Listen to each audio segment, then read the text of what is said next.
Hi, I'm Trustee Dwayne Muhammad, a trustee here in the village of Dolton, Illinois. I want to welcome you to Channel 4 for those of you who are Comcast subscribers, and welcome you to Channel 99, those of you who subscribe to AT&T UVerse. And for those of you watching this on Facebook or YouTube, welcome. Welcome to our year ender with the Honorable Mayor Raleigh H. Rogers.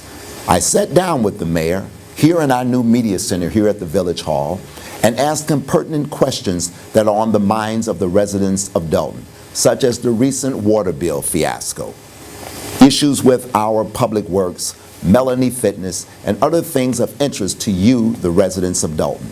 So sit back, relax, and enjoy this hour or so interview with our mayor, Raleigh H. Rogers.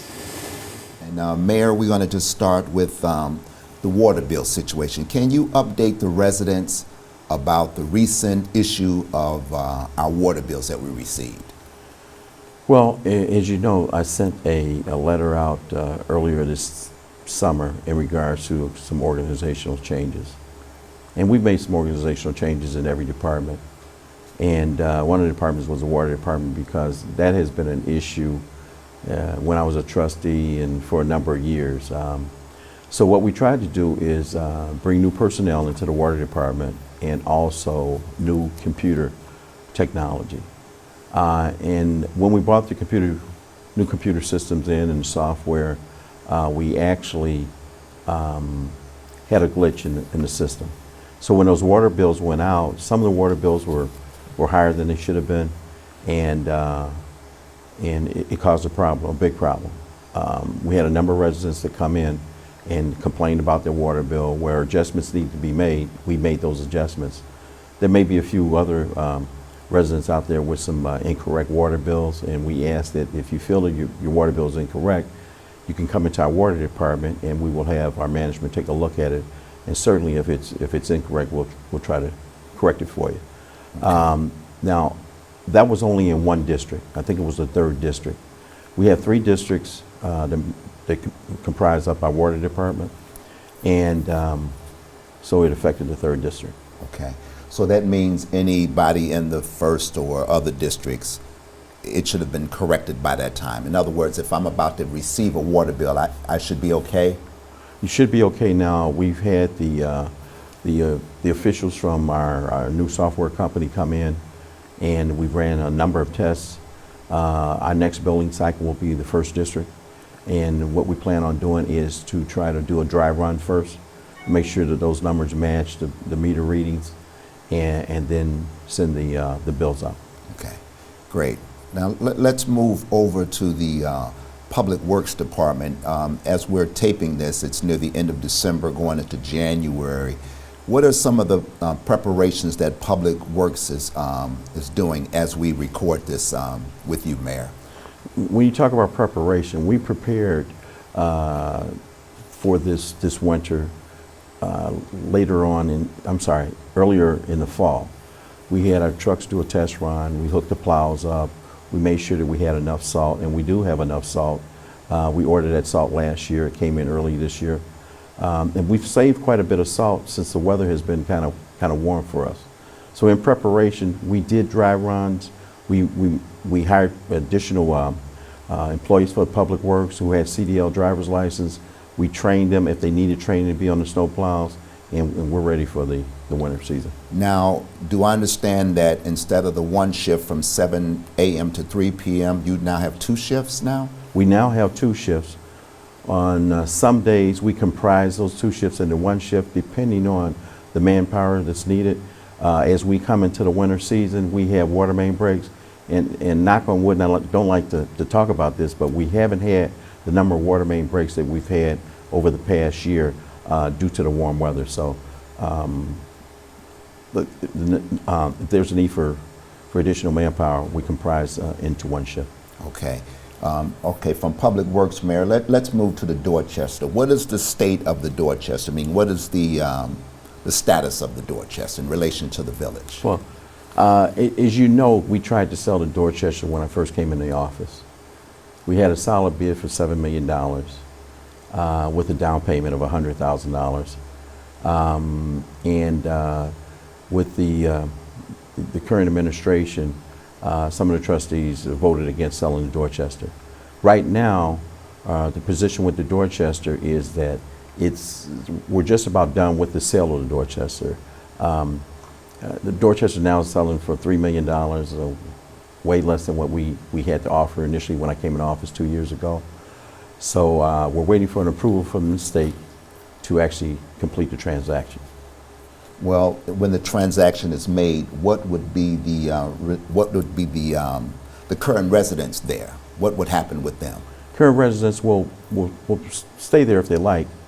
The company that we actually sold the Dorchester to is a qualified company that's in the supportive living business, and they would just actually take over the operation. It's just like anyone else buying a business, especially when you have the expertise in that field. So it will relieve us of approximately $80,000 to $100,000 on an average monthly basis.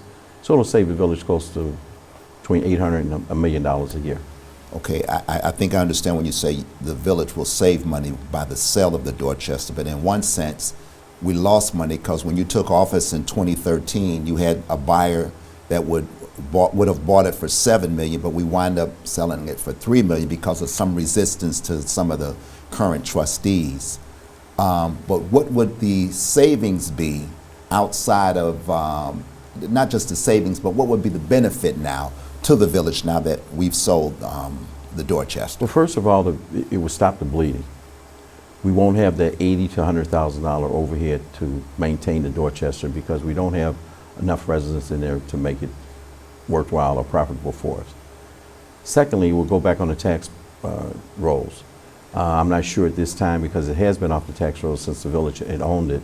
I'm not sure at this time what the tax benefit will be at this time because it's going to have to be assessed by the Cook County Assessor's Office, and we will realize some property tax revenue from there. And lastly, we won't have to pay to stay in business with the Dorchester, Yes. so that'll be a great benefit for us. Okay, let's go from that to the financial state of the village of Dolton.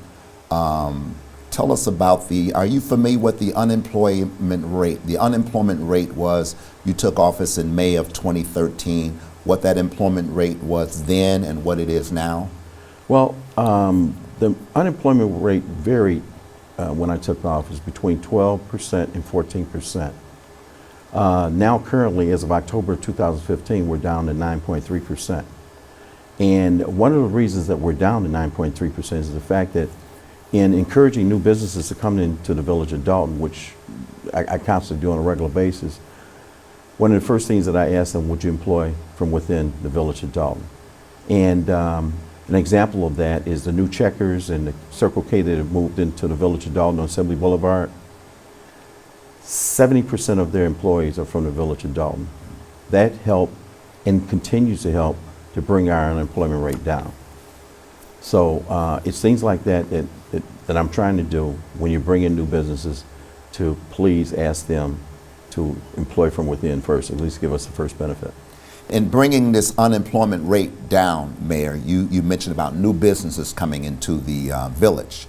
There are some older businesses here also. One of them is the R-Dog. And if you can go into their history and what you negotiated with them to help bring this unemployment rate down. Okay. R-Dog is a company that just recently has purchased a business that has been in our community for quite a long time, and that was St. Cobain. St. Cobain, or R-Dog now, employs about 400 employees, and they're located at about 139th and Cottage Grove Avenue. Their main product is bottles. They produce bottles for liquor and food and other items that need to be bottled in glass. So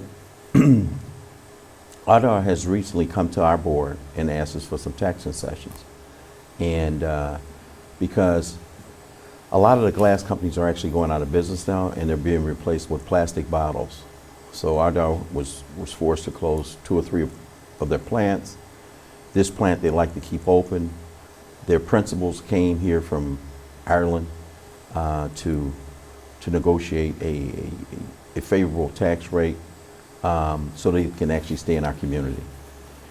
In doing that, when I met with them, I asked them for some concessions also, and that was to make sure that they employ a number of our residents first in future employment.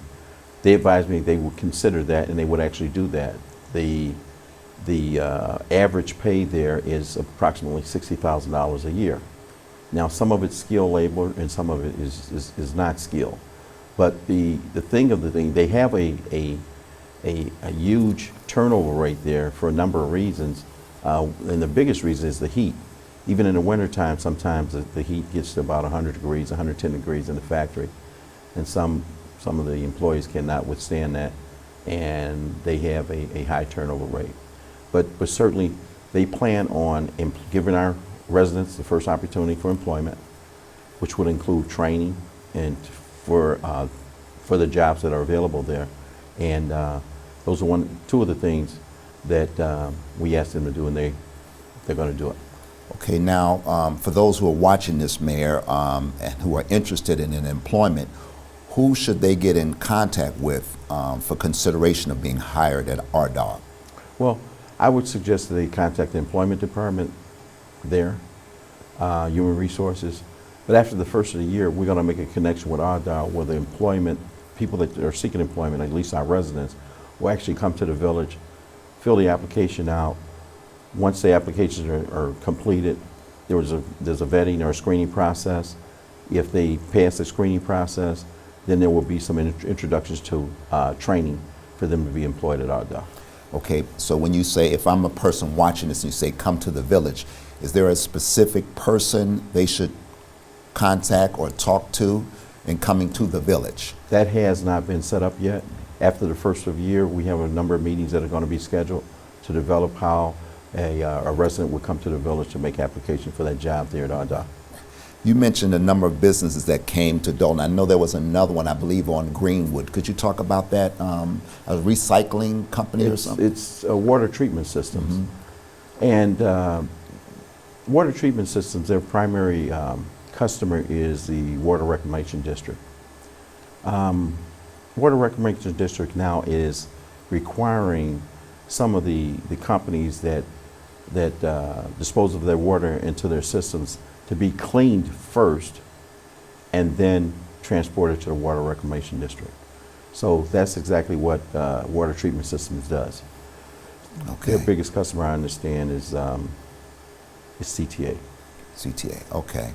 Now, staying on the financial state of the village, Mayor, and I know this is a year-ender, but let's go back to the time that you took office in May of 2013. The financial condition of the village then, as far as the deficits are concerned, the payment of bills and audits. Could you tell us where the village was in 2013 and where we are now at the end of 2015? Well, in 2013, the financial condition of the village was very bleak. We had a number of years that there was no financial audits that were done, no financial reports. We were actually notified by the Illinois Comptroller's Office that we were in violation, and they wanted to actually come in and do the financial reports and the audits. So we sent them a letter and asked them for some time to get this in order since we were a new administration.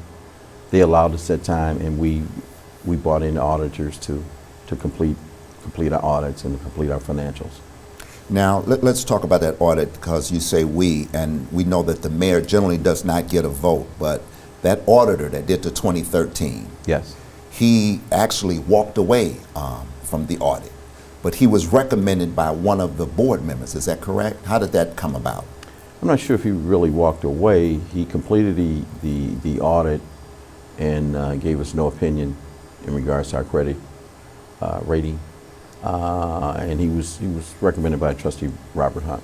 Okay. So after that, were you able to get another auditor to complete what he did to reduce our credit rating? Well, we actually did bring in another audit because we had to have 2014 completed. And as we go forward, and during that period of time, we have negotiated with some of our creditors whether it's to pay our bills currently or to go on a payment plan, which we did with a number of creditors, get involved with a payment plan, and we're on track with that payment plan. We're not delinquent of any of the plans that we put into place. So it's a slow process. You know, you don't get into this type of financial situation overnight, but we're coming out of it. And I want to build a trust with our creditors that we're good to do business with. So that I can understand, and the residents who are viewing this can understand, when you came into office, many of the creditors or vendors were not being paid, and they're being paid now. Is that what you're saying? That's correct. We had a number of lawsuits that were unsettled. I knew there was two things that, in coming into office, that had to be done. We had to get rid of the Dorchester. And when I say get rid of it, it wasn't producing money for us. The Melanie Center was costing us approximately $29,000 or $30,000 a month to keep open. So we didn't do a good job in keeping those two facilities profitable, or I should say the prior administration or whatever. So we had a number of claims that needed to be settled, outstanding bills. Our garbage bill was $2 million, $2.8 million in the hole. So we went on payment programs with both the city of Chicago and with our disposal company. And now we're on track. We're paying our bills, plus the delinquency, a portion of the delinquency every month. And so we're making it happen right now. Yes, Mayor, you mentioned Melanie Fitness is one of the entities that the village owns. Has there been improvement since 2013, since you've taken office in 2013?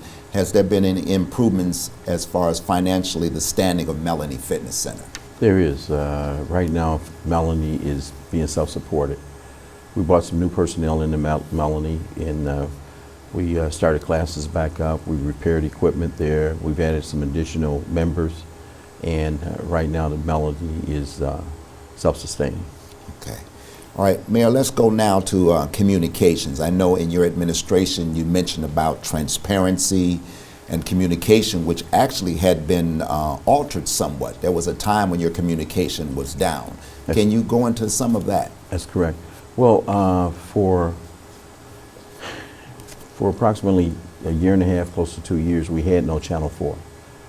Channel 4 was taken out of the budget. And by some of the trustees that voted it out. And one of the things that I wanted to do is have communication on a regular basis. The newspaper was taken out of the budget. So after the election, when the past trustees were voted in, we started the newspaper back, and we also brought Channel 4 back. But I also see, not only with Channel 4, you have also got a partnership with AT&T.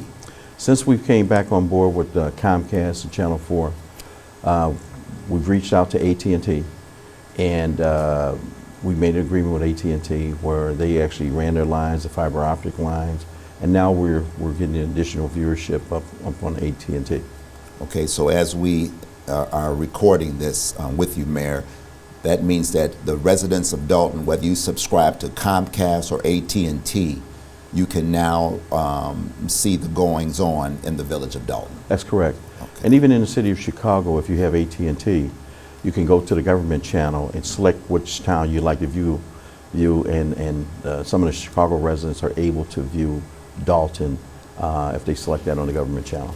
Yeah, I believe that's if they go to channel 99, they can choose that city or village, and they would just find Dolton on that channel 99 on AT&T, and of course it's the same with Comcast. It's on channel 4. Yes. Tell us about you mentioned the newspaper. It's called what? The Sentinel. Mm-hmm. And how often does it come out, and what will be in the Sentinel that would be of interest to the residents of Dolton? Well, in our town, we have a number of residents that are on fixed income. We have a number of retired residents. Some of the residents say that they actually cannot afford to have Comcast or AT&T. So what we try to do is some of the improvements that we do in the city, we put them in those newspapers, and it's just done the old-fashioned way. You know, some of the seniors and those residents, will receive that paper and they can stay updated on what's going on in the village. That newspaper goes out to 9,200 households. That's the complete households in the village of Dolton. And it comes out on 6 issues a year. So they can look forward to every third month or so, second or third month, to receiving a copy of the Sentinel. Okay, the last 2 points on the communication, another thing that you've offered the residents is the live streaming on the website and the email blast. Exactly how does that work? Well, we have a new and improved website. The old website that we had was not fresh and kept up to date or monitored. With the hiring of our new media director, Ed Steve, he not only attends the media center, which brings you Channel 4 and Channel 99 on AT&T. He also monitors the website, and he also contributes to the Sentinel newspaper.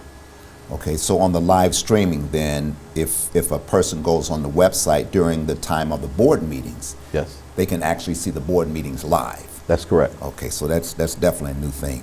Now on the email blast, I would assume for the email blast, those who are watching anything on the website can submit their email so that you can, in turn give them information, to update them on information in the village? Well, correct. That's part of Ed Steve's, our media director's duties. When those concerns come in on the website, he forwards them to the correct department or he handles them himself. Mayor, on the question of liquor licenses, I know when you ran for mayor back in 2012, 2013, on your platform was to eliminate one of the major, let's say, liquor establishments. Can you talk about that and where we are now in comparison for 2013? Well, it was not to try to eliminate one major liquor establishment.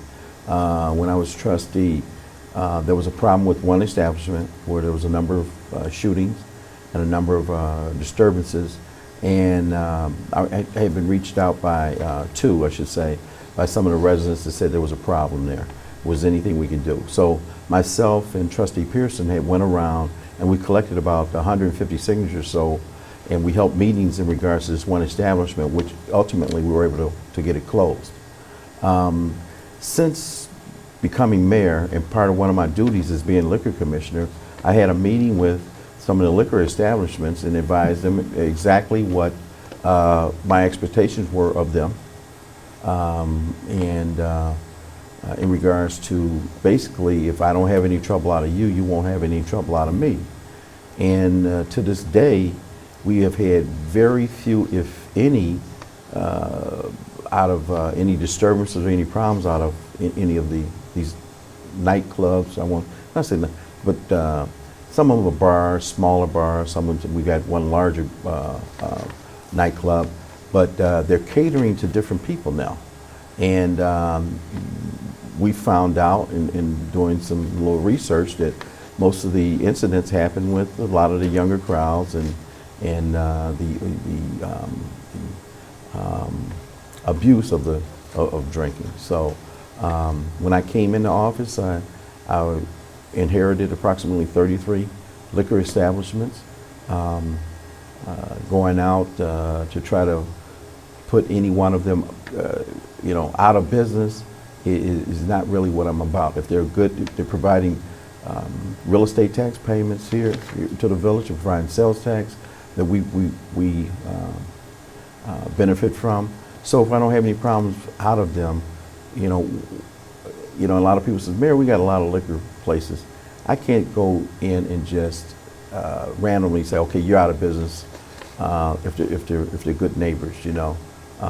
It's something I inherited, and I try to manage it correctly on a daily basis. Coming into this job,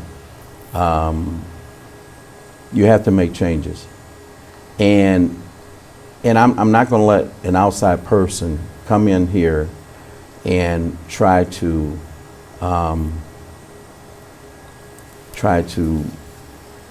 take advantage of our residents and charge us higher rates and different categories, whether it's contracts or attorneys and things like that. I had over 1,500 residents vote for me and entrusted there that I would do the best job that I can to turn this village around and make it a village that is reputable and creditable and being known as a positive place to live than a negative place to live. This job is a part-time job, but you can't do that in this town. It's a full-time job. I work 60 to 80 hours a week, day and night, trying to make a positive input here in the village. Now, I'm sorry, go ahead. And when you do those things, you make enemies. Because, you know, the first thing that I'm met with is that we've always did it this way. Well, if that way is not working, we got to try another way. And when you try another way, sometimes you have to eliminate people, sometimes you have to add people, and it makes people mad. So in this position, you can't please everybody. You try to the best of your ability. When someone calls and you don't call them back, they take it personal. But they don't realize that there's probably 1,000 people calling. You know, we try to do the best job that we can to provide good customer service. And that's basically what it's all about. You know, I love this town. I eat and sleep, and sometimes don't sleep, because I'm trying to make all the ends fit. And when you have people that are driven and constantly try to derail you, especially with outside interests trying to derail you just because they think that I'm trying to do something against them, it's not that. My sole responsibility and my primary responsibility is to the residents of this town, and to provide them a good place to live, to provide good education, police service, fire service. That's my primary duty. And that's what I live and work at, to try to every day, and pray that I do make the best decision to keep this town on track. That's a good point. I want to stay on that, Mayor, because when you mentioned the term part-time and full-time, in many municipalities, mayors and trustees are part-time positions. Is that correct? That's correct. But it's up to that individual elected official to take it upon him or herself to work full-time. And you're saying that's what you do. For example, let me kind of jump on that. Don't forget your thought. I saw some video of yourself driving around in Dolton with the Christmas lights. And I know that wasn't between hours of 9 a.m. and 5 p.m. It looked like it was pretty late at night. What were you looking for? Because I didn't see it with the sound, but I saw you and then I saw the Christmas lights. What's that about in relationship to what you were saying about being a mayor, full-time, part-time? Well, you know, a lot of times, you know, I'm out and I talk to people and they say, oh, how's it going in Dolton? You know, I remember when Dolton had this, the way it used to be. And I hear those things. And now I hear Dolton had some shootings and things like that. Well, the shootings and things are happening all over. Don't think that certain communities are exempt to it. In some cases, they may be exempt to it for a time, but the way the world and some of the things that are going on, there's a lot of communities that used to be immune to violence and used to be immune to shootings and murders and things like that. They're not exempt anymore. So one of the things I like to do is try for us to be known as a good place to live.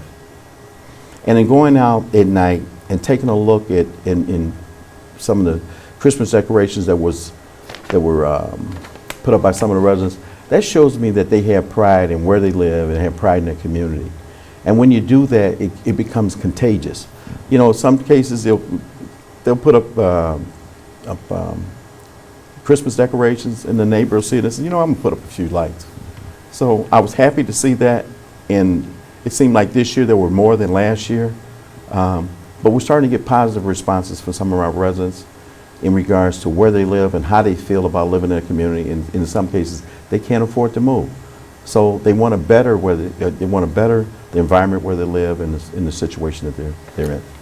staying in that vein, I want you to talk about, you mentioned lights. I want you to talk about the lights in Dolton. I'm just talking about street lights. What was your goal in driving around at night? I think you and I were talking once, and you said you have to do it at night because something about the lights being out and you getting them back in with Con Ed and you driving around. Kind of go into that. You know, as a former police officer, different things happen at different times of the day in different situations, in different locations. So during the day, say from 7 to 3 when the day shift police officers are on, you'll see the hustle and bustle of people going to work, see the hustle and bustle of people shopping, parking, going into different places, shopping, and those type of things that happen. Afternoon shift, you'll see people coming home from work, they'll stop at the grocery store. Different situations that arise at different times at night. 11 to 7 p.m. shift, a lot of people are in their homes, they're sleeping, whether they're getting ready for the next day, getting the children, you know, they're in bed. Town kind of quiets down. And then you try to look for some of the unusual things. If you got people lingering on corners, or you notice that this house was always lit at night, now all of a sudden it's dark. Those are things I try to look at, street lightings that are out, you know.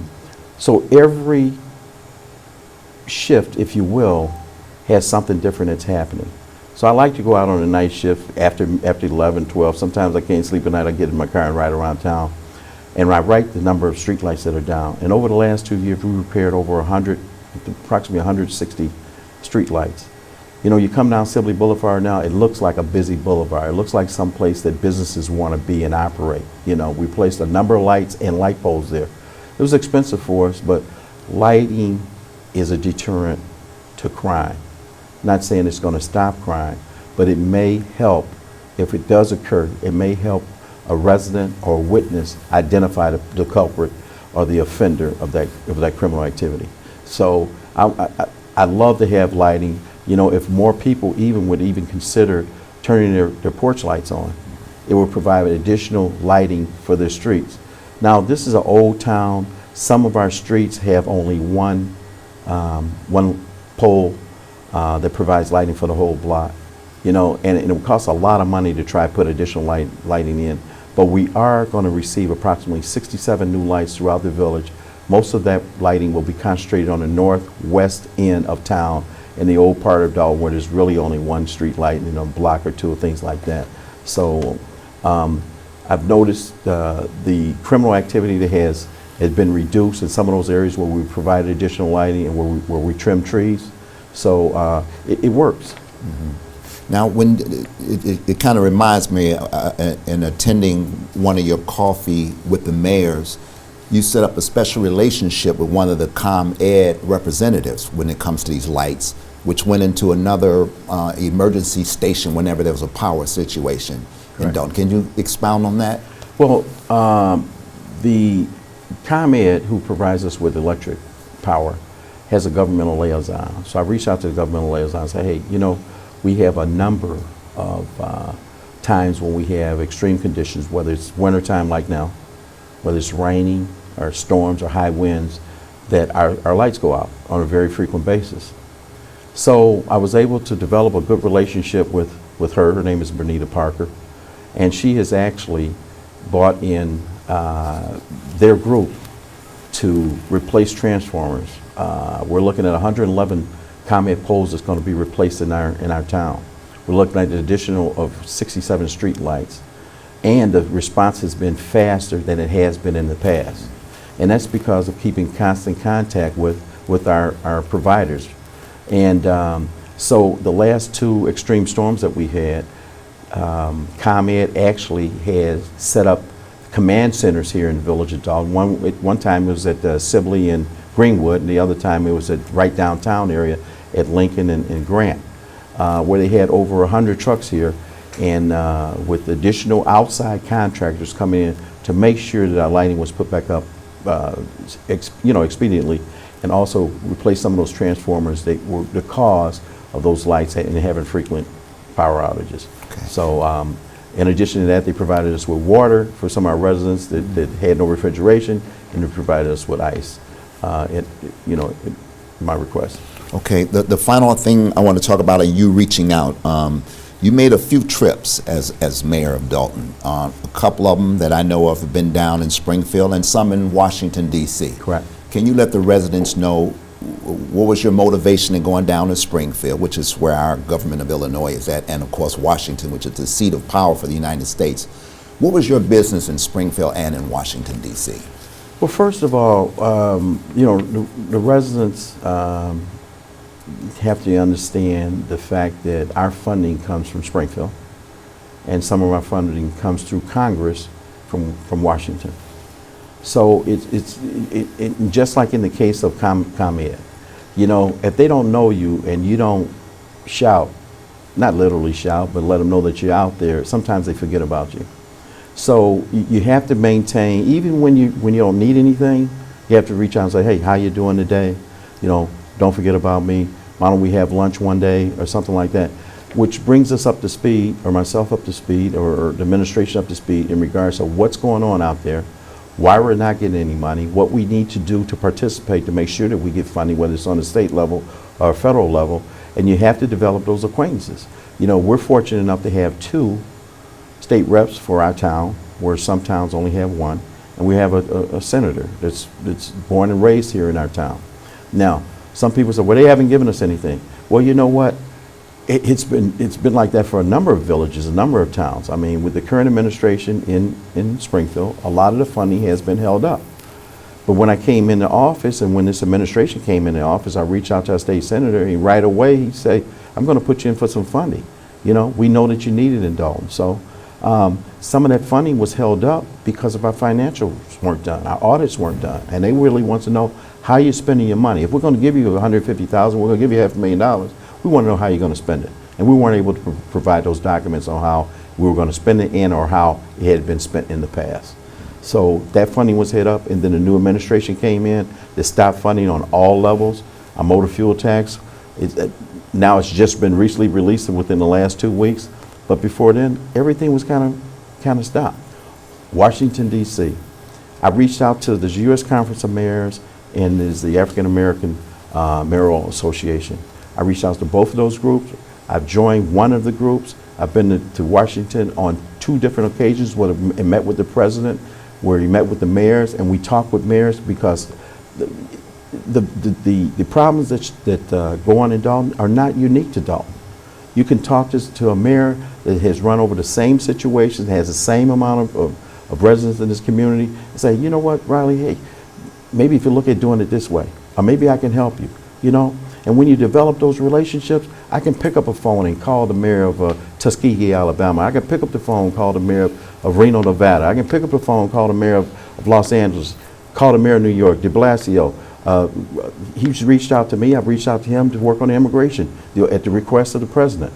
You know, so those are the type of things that are important that put you on the map and maybe say, you know, hey, your congressperson or your president say, well, you know, I know Riley, he was here. We had discussion about what's going on in his town. The HUD secretary, I've met with him personally, had dinner with him. You know, oh yeah, why don't we reach out and help him and help that community? It's about developing relationships. And you know, you can't do that. I mean, today you could be at a street corner where a traffic light is out. The next day you want to maybe be in Washington or be in Springfield trying to negotiate some type of funding or develop some type of relationship to make sure that they don't forget about you. And that's what I try to do. And there's a cost to doing that, you know. I certainly did go to Las Vegas. I went there with the other mayors and mayors from the South Suburban Mayors and Management to try to bring retail. It's a big retail conference. I didn't go there on a luxury trip. I stayed 2 days out of the 4 days, you know, to try to find out, make introductions, and try to bring business here. You have to market yourself. We don't have the luxury of having an economic development person, but you have to market yourself to let people know that you're out there, let them know that you have marketable space, and ask them to come in. You know, it's about doing business. Okay, let's try to end this on an up note, Mayor, because again, as people are viewing this at the latter part of 2015, but mostly of 2016, what is your vision for the village of Dolton for the year 2016? My vision for Dolton for the year 2016 is, first of all, to make this community safe. Second of all, to stabilize this community. You know, our town and other towns have went through a foreclosure crisis. And it's unfortunate, but it happens. It happens everywhere. The rate of foreclosures happen at a different rate in different communities. But it's something that you have to deal with. And when those foreclosures happen, you have to also have people that are willing to move in. And you try to if you can't help those residents, you try to at least not have that vacancy sit out there so long. Because when a vacancy sits out there so long, it creates vandalism. It creates overgrowth in the summertime. It creates a problem with maintenance that we either have to take care of, or if we can find who owns the property and make them take care of it. So it's about putting it back on the tax rolls. It's a number of issues that I like to see happen in 2016. I like to bring on more police officers. You know, at one time this department had 55 to 60 police officers. Right now we have about 31, well, probably about 35 now. Our new police chief has just brought on some additional police officers, which we gave authority to bring on police officers over 2 years ago. I like to make it safe for travel for our students and our children, and for adults that have to use public transportation or have to walk to stores and things like that. And in doing that, you have to put more police officers on the street. You have to be aggressive in regards to the criminals that are out here trying to violate the law. So, you know, I like to take just the approach of being proactive instead of always being reactive. You know, when we hear Dolton on the news, on TV or the radio, I'd like for it to be positive. You know, a place to live and raise your children. Not that we're known to be negative, but it's hard work, and everybody has to join in. You know, it's a partnership. The residents have to be involved. The elected officials have to be involved. The employees have to be involved. You know, we have to provide good customer service. You know, I think we're headed in that direction. We've got some resistance from within. We have some resistance from exterior resistance, but every day I have to get up and say it's a new day. Forget about what happened yesterday. You know, pick yourself up, dust yourself off, and get back in there. And some days it's hard to do. You know, some days I think it's a thankless job. But when somebody comes up to me in the store and says, "Mayor, I think you're doing a good job. I think the town is turning around. I think you're headed in the right direction. You can't get it done overnight." That's what gives me my energy to say, "Hey, I'm gonna stay in there and I'm gonna fight and do." You know, I'm not a quitter. I take it literally, and I take it very seriously that these residents voted me in to try to make this town a better place to live. So in 2016, we're going to be a better Dolton, and people will recognize that. Okay, thank you, Mayor. Thank you for your time. Mayor Riley H. Rogers, Mayor of the Village of Dolton, Illinois.